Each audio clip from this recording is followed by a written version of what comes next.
I brought the wrong one. Hang on. Okay. I'm here to talk about the Farmland Values Project, which some of you may have heard about already. I do have handouts. I brought fact sheets for the Buncombe County results, which I'm not going to be talking specifically about here today. And I would hope that you will hear some things today in this talk that will entice you or tease you to go and learn more, because we have a lot of information to share. The project was really designed to help us understand more about what it is that people in Western North Carolina value about farmland. We know that farmland is good for farmers, right? That's an income, but it also really supports a lot of the things that we value about Western North Carolina, including scenic quality, things like flood control, access to local food. So our project looked at 4 counties in Western North Carolina, basically the Asheville Metropolitan Statistical Area, Buncombe, Haywood, Henderson, and Madison. And as kind of a jumping off point from what Linda indicated just now, we can see there's been a lot of land use change, and I don't expect you to be able to read all these numbers, but the red rows are from the most recent census of agriculture. And if you look, for example, in Buncombe County, in the period from 2002 to 2007, there's a 24% loss of acreage in farmland in just those 5 years. Now, in the 15 years before that, that loss was 9%. So what we're seeing is a quickening of the pace of conversion of land, which, if you've lived here for a while, you've witnessed. This is pretty consistent across our 4 counties.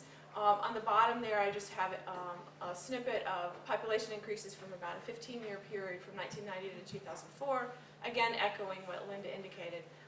One of the big reasons why we're seeing land use change is because of population growth here. So our project was really designed to collect, analyze, and then communicate the benefits that people gain from farmland in these 4 counties in Western North Carolina. Our funder was the USDA, Cooperative State Research, Education, and Extension Service, and the project started in summer of 2005, and we're wrapping up here in a couple weeks, officially. There were basically 3 steps to our project. The first was really to gather the information or the data about the values that folks have for farmland, and then incorporate this information with maps in order to contextualize the information in place.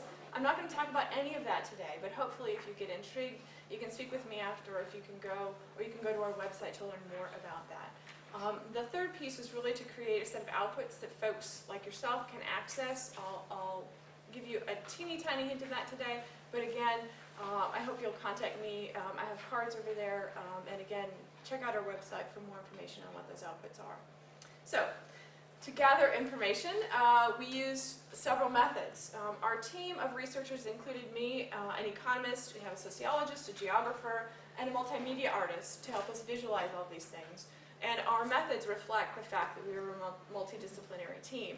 So we conducted interviews, we did a series of 17 focus groups. We also did a survey of residents and visitors, which was our single largest data gathering effort, and also something that we're referring to as a community mapping activity, where we had people come into a computer lab and use Google Earth to actually place a point on a map indicating a particular place that they had value for in our region, and then rate that on a scale of 0 to 5 in terms of the scenic quality and cultural heritage characteristics of that particular place. In addition, they described that information. Again, in the interest of time, I don't have any of those pretty maps to show you today, but hopefully you'll be curious enough to go to our website and or contact me for more information. We wanted to actually also sample visitors, because we know that visitors enjoy farmland when they come here. We know from previous research that one of the big reasons why people come here is for scenic beauty, but unfortunately there's a nice mailing list of visitors. So we went to festivals, including some apple festivals, Organic Fest, and other events. We also had posters up in visitor centers. We also had a link through the Asheville Visitor and Convention Bureau's online newsletter that yielded together about 300 responses from visitors. Overall, we had over 900 residents. Some of those, actually most of those, over 770 of them, were from our random sample that was mailed to residential households. The others were captured at those visitor centers and household, and festivals as well. Today, the results I'm showing are just for the residents in the random sample. Here's a quick snapshot of the characteristics of our respondents. What you'll notice is that we don't have Many young folks filling out a survey. That's partly due to our institutional review board protocol, which prohibited anyone from under the age of 18 from completing our survey. Most of our residents were full-time. Most of them have been living here for 35 years. Our visitors also have been visiting the region for 15 years. As a survey researcher, this is awesome. This tells me that what people are telling me about the region comes from a place of familiarity. That is, they know this place, they know what they value, and that, as a researcher, is a gold mine. Here's the quickie snapshot. The take-home messages from all that data. Basically, farmland affects residents' quality of life. It's very important to them. They're concerned about the loss of farmland. They believe more needs to be done to protect farmland, and both residents and visitors are willing to pay to protect farmland in our region. So I'll tell you a little bit more about each of these.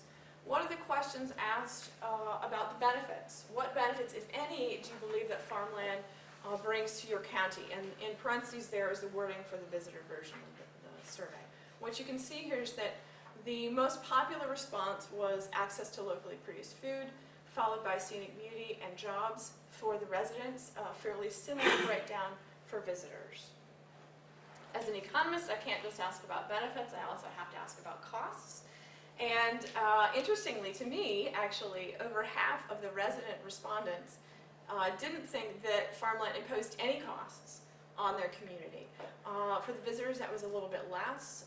Those that identified costs were, generally speaking, these were the most popular responses of a very long list. They were environmental costs. In terms of ranking, we then asked people specifically to rank in order of importance the benefits that they believe they receive from farmland. And what you see in both groups, both resident and visitor respondents, is that local food or access to local food is very important.